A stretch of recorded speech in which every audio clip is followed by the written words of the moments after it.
Dog King, he's the king of the dogs. Dog King, he's the king of the dogs. Dog King, he's the king of the dogs.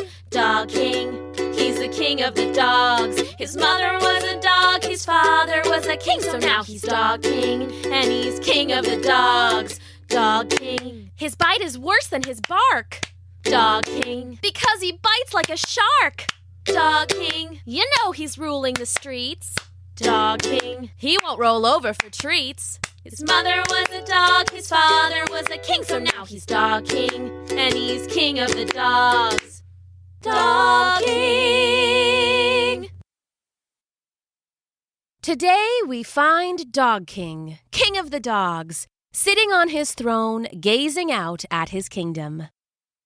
More specifically, he was gazing out at the giant frosted birthday cake that was currently placed on Broadwin the St. Bernard's back. It was lumpy, bumpy, and frumpy. The cake, not the back. But it looked absolutely delicious.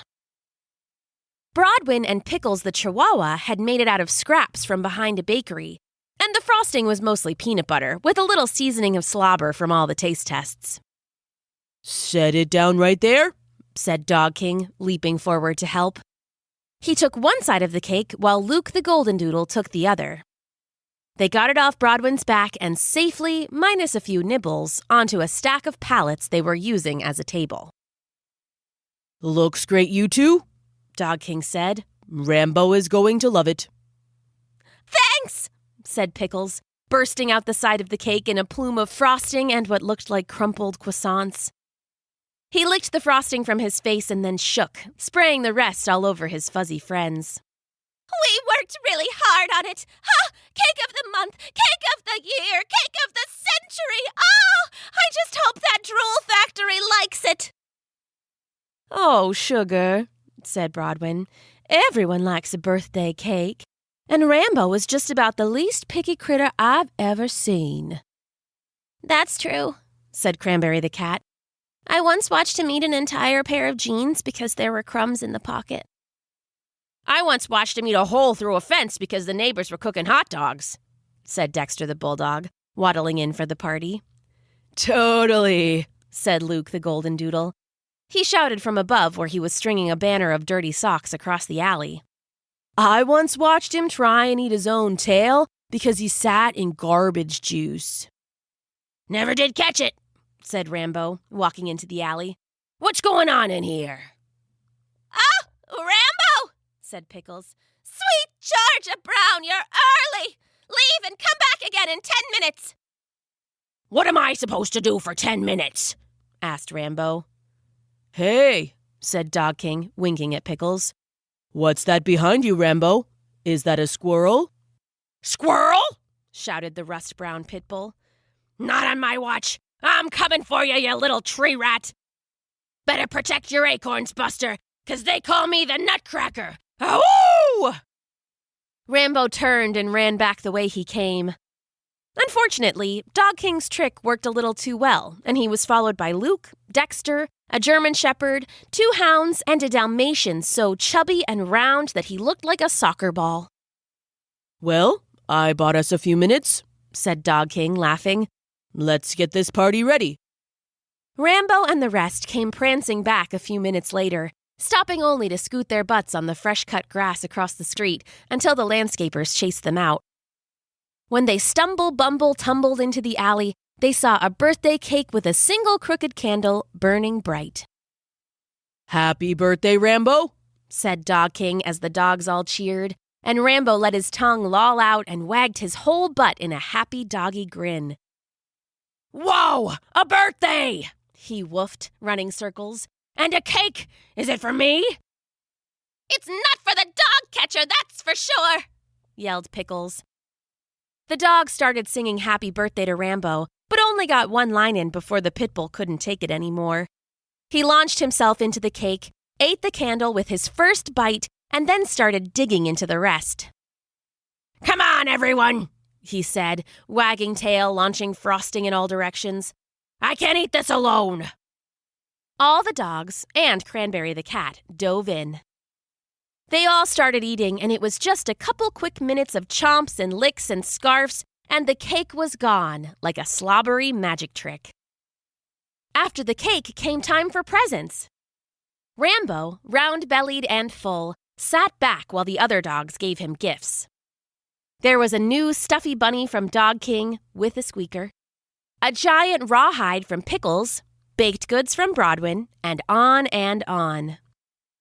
As the gifts were being given, Cranberry popped down on Broadwin's back. "I'm a little nervous," she said. "What's wrong, Sugar? You look like you just sat on sandpaper." "I don't know what to get Rambo for his birthday," the little cat whispered. "I mean, I brought something, but I'm worried he won't like it." Broadwin shrugged, nearly launching the cat off her back. "Oh, I'm sure he'll love whatever you give him." They both looked at Rambo unwrap and then eat an old box of chicken teriyaki, cardboard and all. He ain't exactly the pickiest of gentlemen. The cat nodded and went to fetch her gift. She came back a minute later with a long piece of string. It was bright and clean and red and one of the favorites from her collection. "Happy birthday, Rambo," she said. What's this?" asked Rambo. "Some kind of stinky worm?" "No," said Cranberry, tail swaying. "It's a long bit of string. Isn't it the best?" Said Rambo, cocking his head. "What do you do with it?" "Oh, all sorts of things," said the kitten. "You can bat at it. You can pretend not to see it and then pounce on it. You can, did I mention you can bat at it?" "Sounds good, kid," Rambo said, tossing the string behind him. "Now let me at those bones." He turned toward Luke's gift of soup bones and started gnawing. Cranberry's tail drooped and her ears went flat. She turned and sat next to Annie, a chow with perfectly permed hair. "Oh, what's wrong?" asked Annie, her bow bobbing. "I don't think Rambo liked my gift," said the cat. "I tried to give him something really great, and he barely looked twice. Everyone else's gifts, he basically wagged his butt off." "Rambo is a weird one," Annie said. "Why don't you just try something else? The party will be going on for hours. You still have time." "You're right," said Cranberry. She popped up, her tail high and her golden eyes bright. "I totally have time." Cranberry wove through the yowling, growling mass of dogs. She got a lot of drool wiped onto her whiskers, but being adopted by dogs, she was used to it. "I'm going to find the perfect gift," she said to herself. "Something so good his tail flies off." Cranberry left the alley and started walking down the street. The dogs had to be careful for the dog catcher, but it seemed that no one gave a loose cat a second look. She climbed up an awning and went from store to store, looking for something that a big lug like Rambo would love.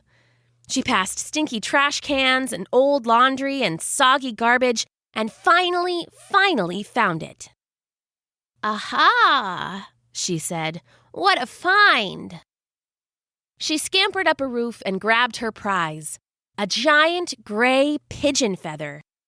It was floaty and wispy and danced in the breeze. Cranberry pounced on it and then held it proudly in her mouth. A feather was so fun, Rambo was going to barf. She'd seen it happen before. Strutting proudly, Cranberry made her way back to the party. She got there just as they were finishing the limbo contest. 2 tall German shepherds were holding the bar as Pickles wiggled under. "Ah! How low can I go?" the Chihuahua chanted. "All the way down! Ah!" He wiggled under the bar and all the dogs cheered. "Congrats to Pickles," said Dog King. "Still the undisputed limbo champ." "Only because he's so short," called Rex the boxer. "I'll have you know it's all skill," snapped Pickles. "My great-aunt Norman was the limbo master. They could get so low you'd think they had no bones. But they had bones, Buster.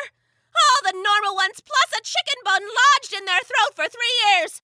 It made them whistle when they barked, but they were so tough no one said a thing. One whistle bark was enough to make the whole neighborhood piddle in fear. I have limbo skill in my blood. The low parts." Rex stalked off muttering, and the dogs cleared the way for the next activity. Pin the tail on the donkey. Of course, they didn't have a donkey, but a rotund corgi volunteered. "Oh, I've always wanted a tail," he said. "Let's do it." They had an old belt from the trash with a wad of bubblegum at the end. The first dog up, a black lab, spun himself in circles and then tried his best. Unfortunately, he slipped and stuck the belt to the corgi's forehead instead, the bubblegum mashing into his hair and sticking fast. "Oh, good try," said the corgi, belt drooping over his eyes. "Look, I'm a unicorn. Nay, nay." He started chasing the lab and others joined in until it turned into a big pile of wrestling and wagging, like all their games. "Hey, Rambo," said Cranberry when the birthday boy rolled out of the fray. "I got another gift for you, and this one you're gonna really like."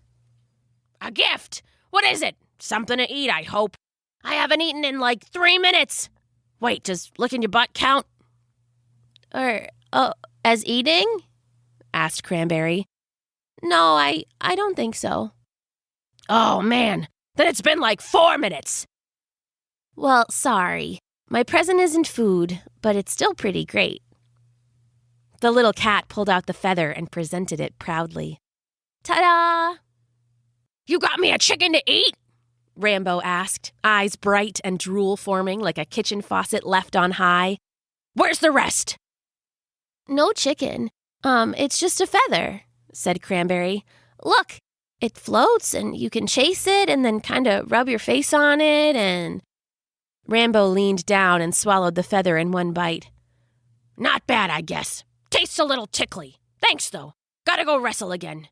Hey, you there! Watch out! Here comes the birthday boy! Choo-choo! All aboard the birthday bash!" He dove back into the pile, leaving Cranberry to sit sadly to one side. "Oh, I messed it up again," she said, sniffling. "He didn't care about my present at all." "Hey there, Cranberry," said Dog King. "I saw you were looking a little glum. What's going on, my little mitten of a kitten?" "Rambo didn't like my gifts," Cranberry sniffled. "I gave him one of my favorite pieces of string, and he wished it was a worm. Then I went and found the most beautifulest, floatiest feather, and he ate it. I just want to give him a happy birthday." Dog King listened and nodded along. "I see. And you would have liked those gifts if someone gave them to you?" "I would love them," said Cranberry. "And what if someone gave you an expired package of gas station sushi with just a touch of mold?" "Oh, sounds gross."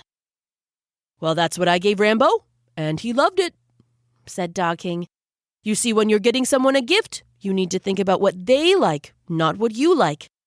When you give something that you like, it means you are mostly thinking of yourself. For a good gift, you need to be thinking of someone else."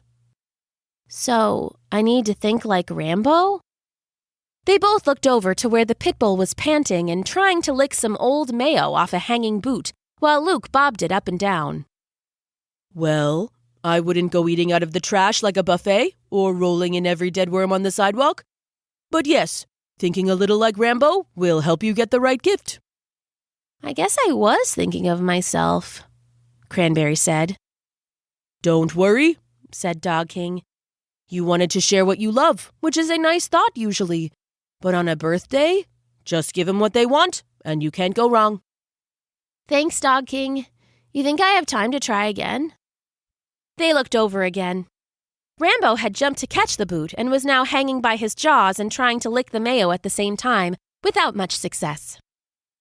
"I'd say you have a few minutes at least," Dog King said with a wink. Cranberry smiled back and then took off again. She went back to one of those stinky dumpsters she had seen earlier and dove in. She got a lot of grease on her fur and passed by a bunch of old takeout containers looking for something not just good, but perfect. Finally, at the bottom of the dumpster, she found it.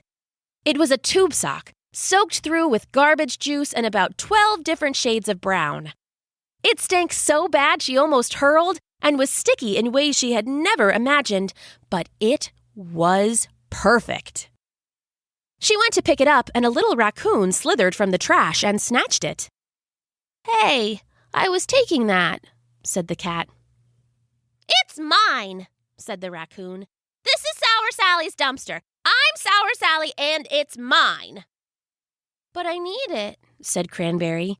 It's my friend Rambo's birthday. Oh, Rambo, said Sally. He once helped me rip open a pack of drumsticks. I love that guy. You take the sock. Sour Sally says take it. Thanks, said Cranberry. She picked up the sock in her mouth, trying not to gag, and Sour Sally helped boost her out of the dumpster. The little cat ran as fast as she could back to the alley and found all of the dogs taking a nap. It was the tail end, also known as the butt end for those dogs who didn't have tails, of Rambo's party, and they were all pooped in more ways than one. Lots of them were softly woofing or running in their sleep, and all of them were drooling big, shiny puddles. Cranberry walked up to Rambo and set the sock down by his nose. The snoozing pup sniffed in his sleep. Get back here, mailman, he muttered between snores. Mailman, gonna bite. Letter sack, deliver from hospital. He sniffed again, and this time his eyes popped open. What's that smell? I got you another present, Rambo, said Cranberry. This one I'm sure you'll love. Rambo sniffed again and then saw the old sock. His eyes lit up like fireworks.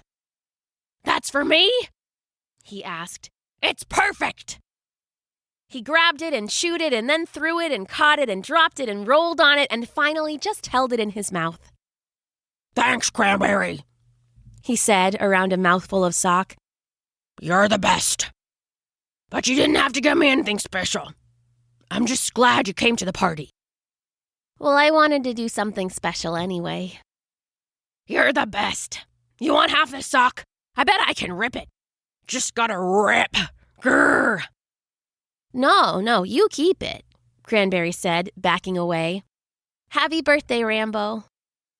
Rambo started to roll and wrestle with the sock, and Cranberry went to sit next to Dog King and Pickles.